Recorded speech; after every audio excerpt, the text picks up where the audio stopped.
Tickets, please.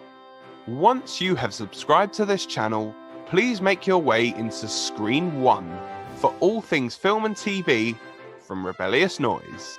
Screenings will include exclusive interviews, fun reviews, and in-depth features, as well as the latest news from the big and small screen. So grab yourself a bag of popcorn, sit back, relax, and enjoy the shows.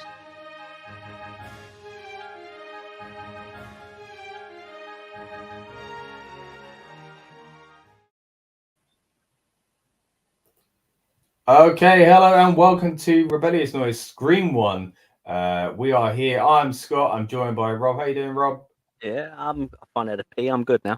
Good. Okay, so we've just come from a live watch-along of Halloween from 1978. So if you're here, of course, you're here to see our review of it. But if you do have some time, please go check out our Halloween watch-along. Of course, it's about an hour and a half long because the film is about an hour and a half long. And basically, we go for our thoughts throughout that. But we're going to give our overall thoughts here because it is fresh in our minds. A little kind of background. Myself and Rob have seen this film plenty of times. So it's not a first viewing for either of us. So it's not going to be a first time perspective or anything like that. But we're just going to kind of give our kind of fresh thoughts since we've just seen it. This is kind of like a Foyer review is kind of how I'm seeing this. You know, when you come out of the film and you start chatting about the film straight away and you get that kind of review with your mates, basically, this is it, but we're doing it virtually and we're doing it straight after we've seen it. Hopefully with a few of you that watched along with us live as well. And again, if you didn't, please check out check it out on demand. It is there for you, ready to go as well. So just got done with Halloween, Rob. How you feeling after that? Yeah, I'm good, man. I didn't realize that at some point during the film, my drink fell off the side. No way. And yeah, right. And I've got like a puddle of like half a bottle of cola. I don't want to brand it. Is on the floor. So I was like, great. That's so I've had that, and the microphone cable fell out. So the mic cable fell out. We did notice that. Well, Rob pointed it out that it was a kind of spooky coincidence. But yeah, hey, watch back on the stream and see if we notice the moment when that happens, because I kind of need to see that again. But I'll turn the lights back on here now, Rob. You're staying brave. But yeah, after watching that, what a great film. Just put it out there early. Like, again, I think every time I watch it, it doesn't wear off, you know, which I think is a great sign of a film. There are certain films that I watch over and over again. If you've seen any of our stuff, you listen to Talking Beans podcast or anything like that, you'll know I'm a big fan of Ghostbusters. So I always can go back to Ghostbusters. I watch it a million times and find something new. I don't think there's as much to find new in this film like there is with Ghostbusters. Like, you watch it as a kid and you watch it as an adult. You have different perspective, jokes you didn't really understand first, or kind of certain humor and stuff like that. With this, there's only so much you can kind of find new every time you watch it. But saying that, I still enjoy noticing the things that I do notice and pick up on as we go throughout the film. Yeah. We did notice some kind of goofs and stuff like that, like you said, with the pumpkin and stuff when she got in the car. But yeah, we were paying quite a bit, attention to this for different reasons in doing a watch-along experience, kind of finding things to talk about, I guess, as we go along. Because most times you sit there in silence and then talk about a film. But but with that in mind, man, I still really, really enjoyed it. I did. I think what was different is you haven't seen the others. No. Whereas I have. And well, I've seen the Halloween, the other one also called Halloween. I've seen that. Yeah. But there's 2, 3, 4, 5, 6, 7, 8 to 7,000 or whatever they did. There's many. But I was seeing things that happened in this one, and it reminded me of things that had happened in later movies. Okay. That they gave like a little nod to. Okay. Yeah. So I was looking, I was like, oh, that happens. That's why they do that in this film. Yeah. Okay. And obviously it happened here, and obviously that's what happened in that film because it a throwback to this one. Yeah. So, but yeah, no, I've really enjoyed it. It's like I said, this Scream and probably The Shining are my 3 favorite horror films of all time. Oof. Like, they're up there. I mean, those are. Yeah, I'm trying to think. What would I? Yeah, I mean, they've got to be high up on the list for me as well. I'm trying to think what would displace any of those. Like, I think you're definitely a bigger Scream fan than I am, but I do enjoy Scream. No. But yeah, if you want to hear us talk about Scream, check out the Talking Beans podcast where we cover Scream as well. But bringing it back to Halloween, we kind of mentioned it throughout the watch along as well was just some not so great performances acting wise, but some really good ones as well. I would say the roles of Laurie and Linda particularly were probably some of my favorites. Just realism in the way that the characters acted. I weren't a fan. Go back and check the watch along of the way the sister reacts to being stabbed. It was quite tame, even though it was a spooky scene that took me out of the moment. And then also the characters that are, that are just getting jiggy, they just annoy me. But I didn't feel the acting was great there. Loomis though, great actor again. Yeah, what about you? Touching on some of the performances. It was hit and miss, but then I guess it's 70s, isn't it? So it's like more likely to be hit and miss. You're not going to have Oscar award-winning performances from everyone. But the ones that were important, obviously Laurie, Jamie Lee Curtis in her first film role. Obviously Loomis looked great. Linda was good. Even as annoying as the children were, their roles were really good. Yeah, that's it. Yeah, because especially they played annoying children. Tommy. Like again, if you see the watch along, I rant a lot about Tommy. He gets on my nerves, but that's because he's playing the role good. Like he's the role of an annoying little brat. To me, I thought it was pretty good. I think it's easy actually to kind of, and we've done it already, skip straight past the star of the show, really, other than Jamie Lee Curtis, of course, is, as I learned in this one, called the, wait, what was it called? The Shape.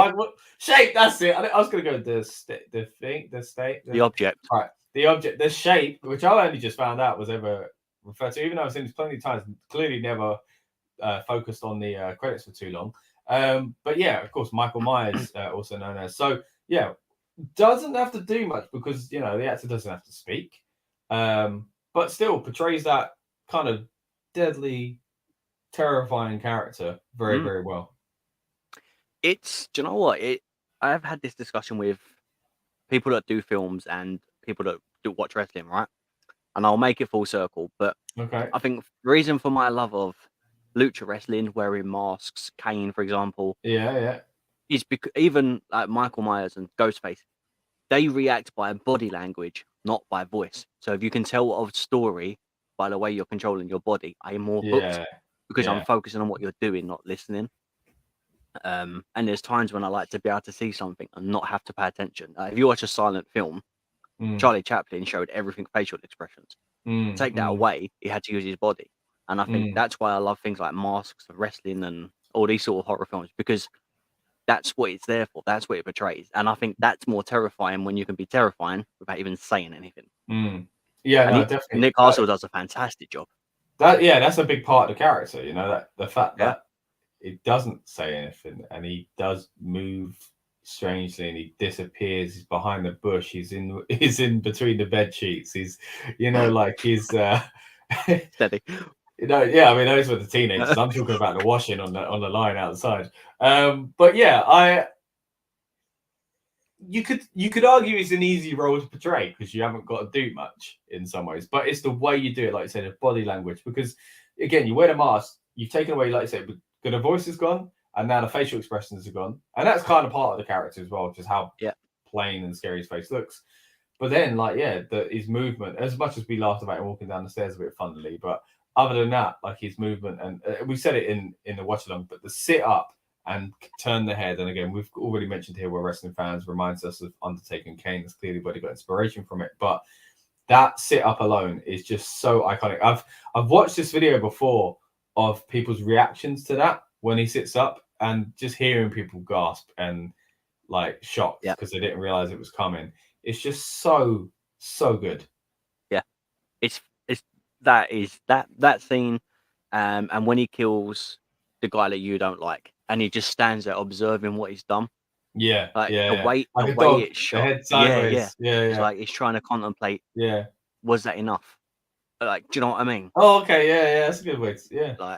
Good point. I don't know. There's just something about it, and I think the fact that he doesn't say anything, there is no facial cues or anything like that, and then he just carries on. Is like even as a kid, though, the scene as a kid, he doesn't say anything either. So Exactly. I mean, and you see the boy's face when they take the clown mask off. Yeah. And even then, he just looks plain faced. Yeah, like kind of. So it's so well done. Yeah. It's really, it really holds up, is what I would say. I think it really does. There are certain things that, obviously, you look at 70s that are different. We were joking on, on the watch along about, mobile phones and stuff like that, and kind of slang, clothing, fashion, like those things are always going to stand out. And some of the kind of performances as well. Not to say, like we said it earlier on, as if like 70s means bad acting, but like it's just the standard was a little different, like in certain things. Like I do think, and I said this about Star Wars as well, I do think that if you film that first Star Wars film today, there are scenes in it you would cut and reshoot, and actors you would recast. Like I really do think that. But anyway, that's going into something else. But that's not to say, and we said this on the watch along, it's not to say that things from yesteryear aren't as good as what's today. I'm not saying it at all. Like we say, we are watching this through the lens of 1978. When you watch Psycho, you watch it through the lens of 1960. You said earlier on, kind of silent movies. You watch it as what was innovative at the time, what the audience seen at the time. You try and immerse yourself in that time period, and great films will help you do that. I think this film is definitely one of those that help you do that. But at the same time, again, lives up to the modern day. It's freaky. And that's why I think they've been able to do these sequels, especially in the recent years when they've done these again. The other Halloween, the other one called Halloween, Halloween Kills, which I still haven't seen, and Halloween Ends, which of course comes out very soon. Like it's the same formula. You're able to copy and paste. And of course, especially in that one, I did see it does throw back to the original and stuff like that. But it still works, Yeah. I would love to see your reaction to watching the others and kind of piece. Obviously, it's a different story later on that we get, right? As we said, it kind of the time frame drops and it's a different timeline. Change timelines and right. But watching them all, other than number 3, and I'm not going to bash on number 3 because I like it. So number 3 is the one where they move away from Michael Myers, right? So so with number 3, basically, it's that they wanted to make Halloween as a franchise, and have different things. I like the idea as well. It's a shame it didn't work, but I understand why people were like, "Whoa, where's Michael Myers?" But then if they had just called the film Season of the Witch and not put Halloween up, the title or franchise of Halloween, that film would be so good. No one would bash on it because all of a sudden you put something under like a title. It's like having Star Wars, having it as a prequel, having it as the original series, and not having Chewbacca in it. You'd moan, where's Chewie? Do you know what I mean? It's something like that. So because you didn't have an iconic character in it, they moaned, so it didn't do that well. But as a standalone film, just calling it Season of the Witch would have been great.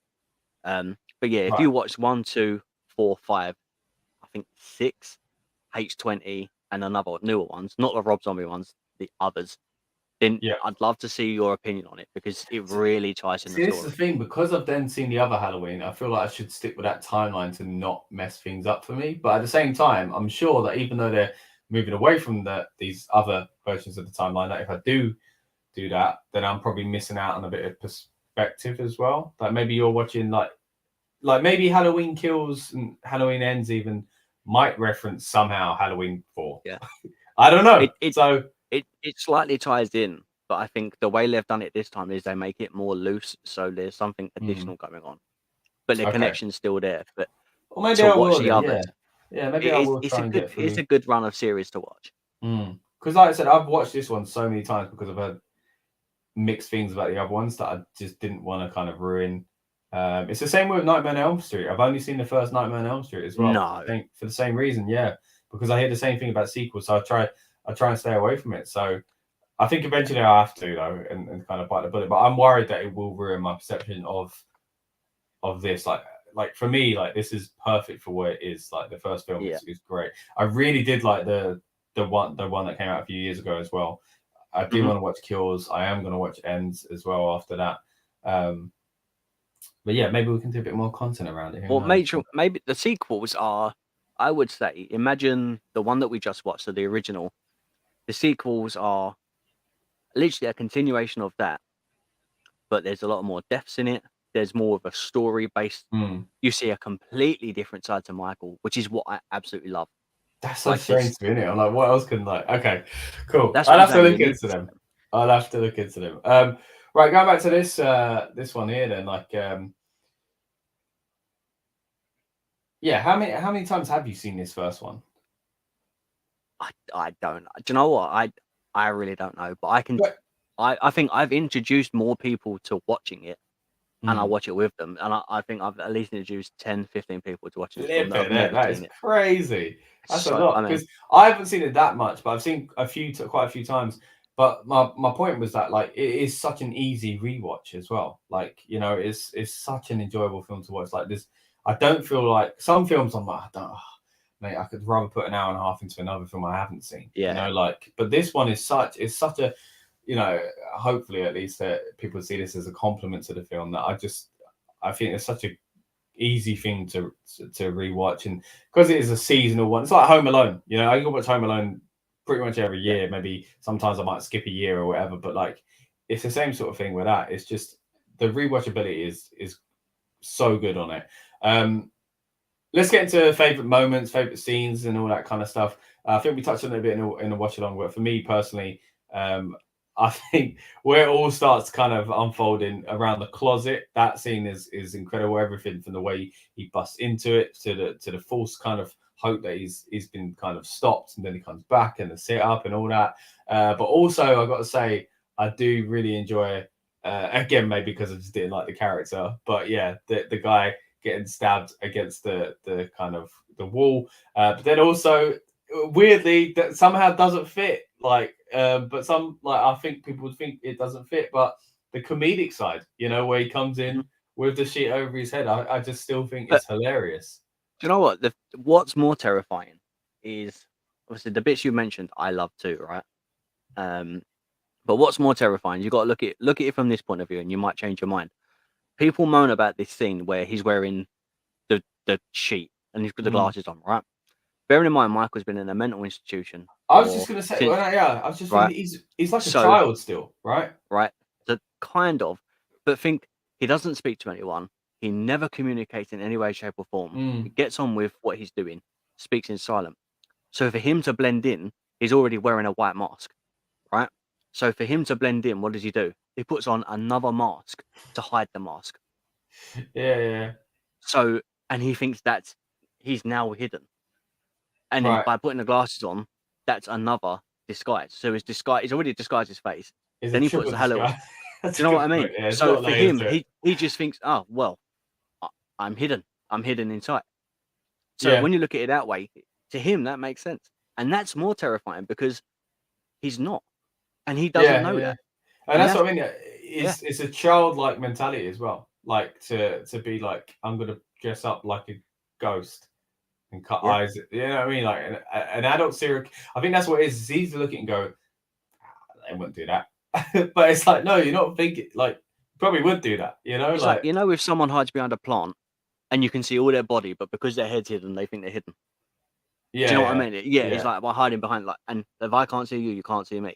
Yeah. That's literally the way. You see an adult and you see all these things he does that are very kind of callous and cold and smart and an adult mind, you know, like how is he hiding from the bush and how is he escaping from whatever? I know he's meant to be a monster and he's meant to be over the top, make believe. I mean, especially when you see I've seen clips of other films where he goes through crazy things and survive. It's ridiculous. Like, he's clearly not human. They kind of touch on that here. He's like superpowers almost and extra strong. You have to suspend your disbelief for that as well. But part of what is so scary is that it is believable in some ways, but then it does take you down this other route of, well, that is not believable because, like, where did he go at the end of the film? How did he do that? You know, like, and even if he got up and ran, mate, he's gone for enough to do that. You know, he's got to be superhuman strength for that. It's like Super Shredder in the Turtles or something like that. Yeah, it's true. Although Michael does, as I said, in the later episodes of the film, Michael goes through a lot, and at one point he struggles. Like, he needs help. Like, he physically gets help. From someone without spoiling it. I'm gonna have to look into these. All right, I'm gonna have to. I tell you what, touching on what you were saying about, like, I've introduced loads of people. Me and my friend, from about the age of 15, that's when I really went to watching horror films a lot more. Yeah. Every year for about 5 to 6 years, on October 31st, we would watch Halloween. So every year. Right. And there was a thing that we done. So our Halloween, like with Tom watching Die Hard when he wraps presents on Christmas Eve, for me, watching Halloween on Halloween was my thing. And I do it every year still. So will you do it this year, even though we watched it already? Yeah, me and the wife. Yeah. Yeah. Oh, nice. But that's it. Like, it's again, it go back to that. It's just an easy watch. To rewatch. It is like, and it's a good length as well, like hour and a half. And I know it's in the time frame where films pretty much work. That was the standard anyway. It's still a good length, and that's another thing that helps it hold up, makes it an easy watch. We mentioned on the watch along as well. You know, I think it was $300,000 to make and gross like 47 million or something ridiculous like that. It's like, well, it's such a success story. It is, you know, of course, as with a lot of these horrors, and we mentioned a few earlier, Nightmare on Elm Street, they do become, you know, a cash cow. You know, they become kind of watered down. They change it out. They become comedic and stuff like that. Get silly, but you can understand that. That's just what, you know, not just Hollywood, but big business is going to do. You know, but it's such a credit. It's such to kind of independent filmmaking and stuff like that. And even like going down to the score, we were talking about the score and the kind of main tune is amazing. You know, again, if you're watch along, I won't go into too much here, but you just hear so many times, I'm like, oh man, this song, you know, like it's perfect. It fits the songs. It fits the scenes, it fits the characters, fits the mood, it gets you set into what you're supposed to be feeling. You said there were certain times where it abruptly stopped. There were certain times where there was nothing going on, and then it crept back in. You know, it was so well put together, and that's it. Going back to just the theme of this kind of low budget independent film that kind of just took the world by storm. Yeah, it's really well done, especially from a production point of view. Obviously, we both of us edit videos and graphics and all that sort of stuff, and put music behind things. And it's so easily done where you either overuse it or don't use it enough. But the way they've done it this way, it's kind of like the music is another version of Michael, because Michael creeps around, he does his stuff when needed, and the music underlines it. And then there's another time when all you're doing is the camera is doing that creeping, doing the pan shots, being Michael, and the music plays Michael. So it would. Yeah, it's almost like taking over where you can't speak. You know, like you would have music in horrors anyway, but the background, you know, scare jumps and things like that, and music to fit that. But yeah, it kind of does add another layer to the character almost, and like, and I think that's what's more terrifying. Well, another thing you touched on just there is the camera movement, and we said it in the watch along. Sometimes it's from Michael's perspective, sometimes it's shot similarly, but it's not actually his perspective. But doing that and stuff like just the looping shots and things like that, and the breathing at the very end, especially, you know, to kind of like, where is he? And also, just so good. I think the way it's shot, like we were talking about, the panning shots, the kind of them having to walk backwards and kind of follow. It felt like we were there, and I mentioned it again in that. Another thing that I really like about it is that it's all pretty much set on the same night, and it just feels so much like more believable because you're in the story. Like you feel like you're one of these teenagers when you're with them. You feel like you're like with, you know, Loomis and the cop. You feel like you're one of them trying to solve it and track it down at the same time. I think you could probably argue that, as much as I like Loomis and the cop, it's not.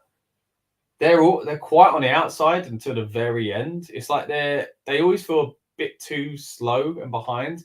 And I think because the film's not going crazy all the time, bam, bam, bam, and special effects and whatever, it's quite a slow film. I guess this is why we talked about, you know, Tom from Talking Beans. You know, he's joked and said this is a film about babysitting, and we're like, no, it's not. It's more than that.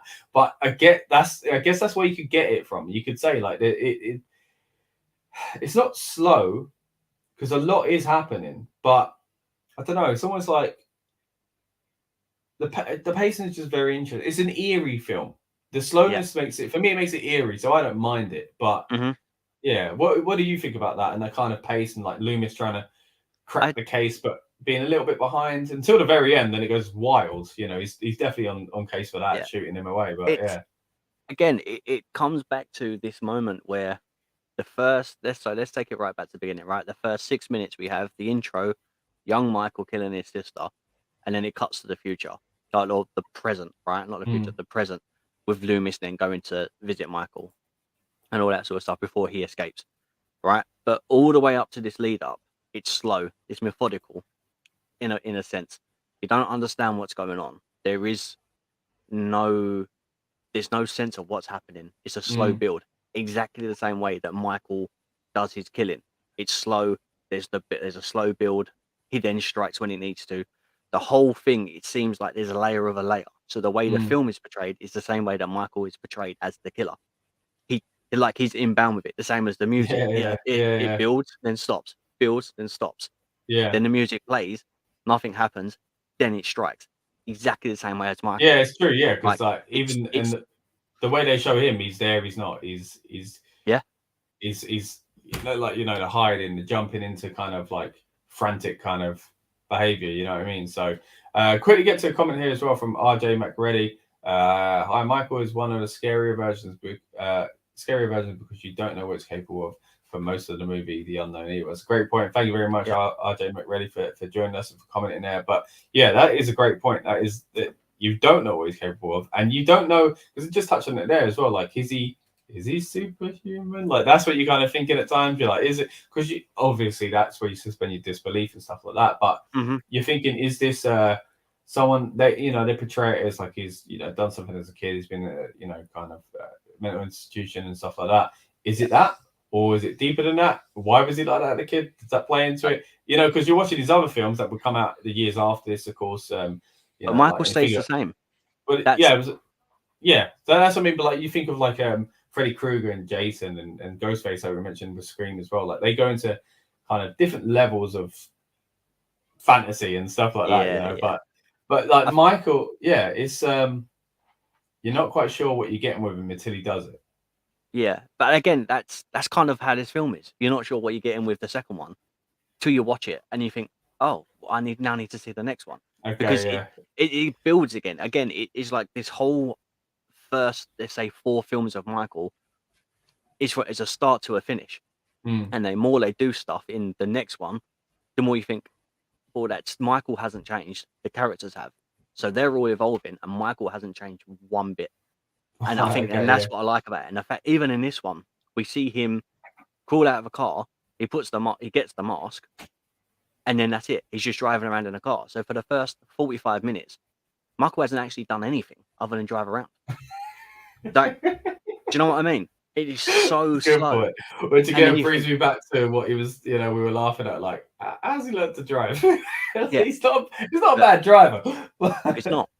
But do you know what I mean? It's madness of how by driving past, he's just nonchalantly driving past. Well, okay, it sounds funny. He's not driving past with a mask on, with no license, doesn't know how to drive, and goes past Loomis.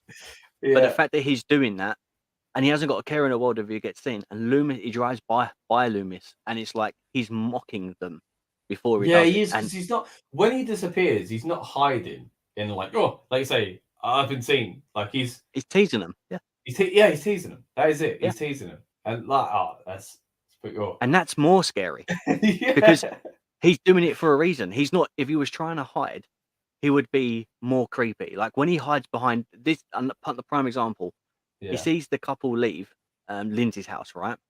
He lets Lindsay's mum and dad leave, and he's standing this side of a tree.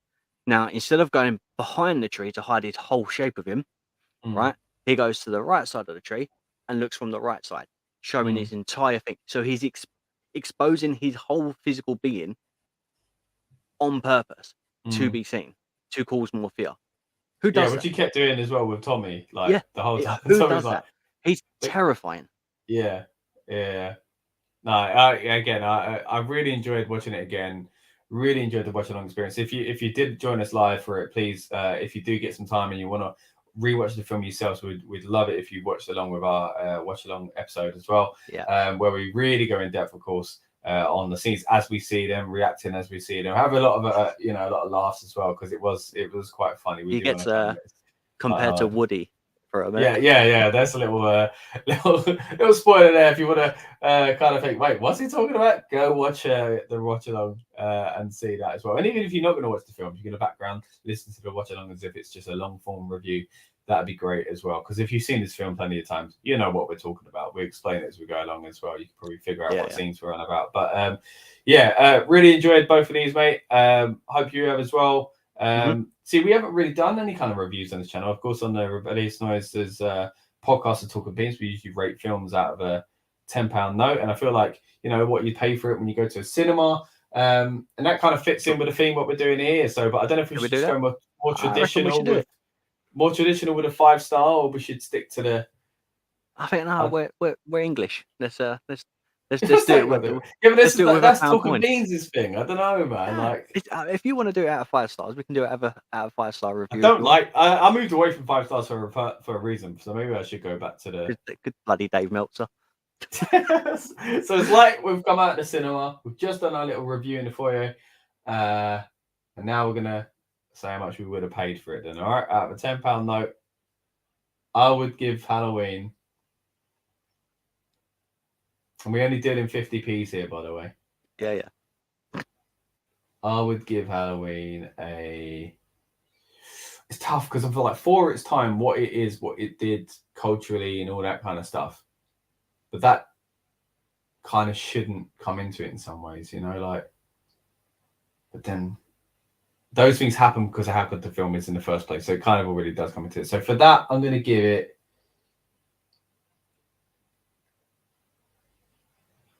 I feel like you're going to say. Okay, yeah. I was thinking £8.50. Yeah. But the thing that stops me £8.50 is some of the kind of hokey acting, you know. And again, and I think that's close to 9, and you know, obviously now I'm just telling you how numbers work. I know what you mean. Yeah, I'm gonna go £8. £8 out of £10. What are you going for? I was on exactly the same wavelength with you. I was thinking £8.50, but I was like, is it in a weird way? Is it worth that additional 50p?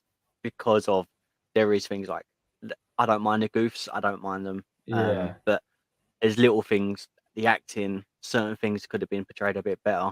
Yeah. But then another again, the score is so good, and the camera work is so good, and I would give it a strong 8, leading towards £8.50. Like, let's put it this way: if I would pay £8, but if I went to another cinema and it said £8.50, I'd happily pay the additional. You know what? I'm going up to £8.50 then. I'm chucking them another 50p. All right, there we go. I will be on the same wavelength. You're gonna come up to £8.50? Yeah. £8.50 is because I'm just thinking about it, like, again. The score alone, the kind of what it did, like the costume is great. Like there are so many iconic things about this film that even if there are things that drag it down, it's not enough to drag it too far. Do you know what else as well?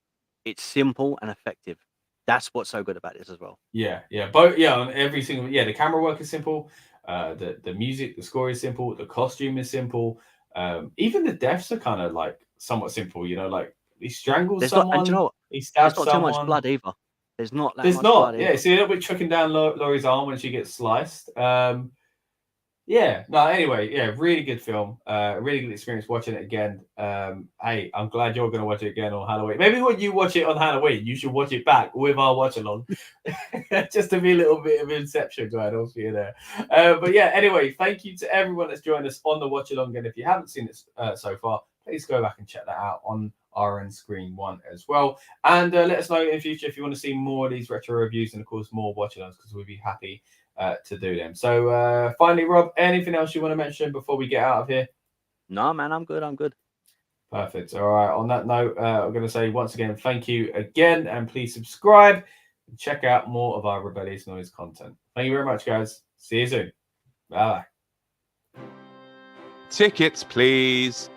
Once you have subscribed to this channel, please make your way into Screen 1 for all things film and TV from Rebellious Noise. Screenings will include exclusive interviews, fun reviews, and in-depth features, as well as the latest news from the big and small screen. So grab yourself a bag of popcorn, sit back, relax, and enjoy the shows.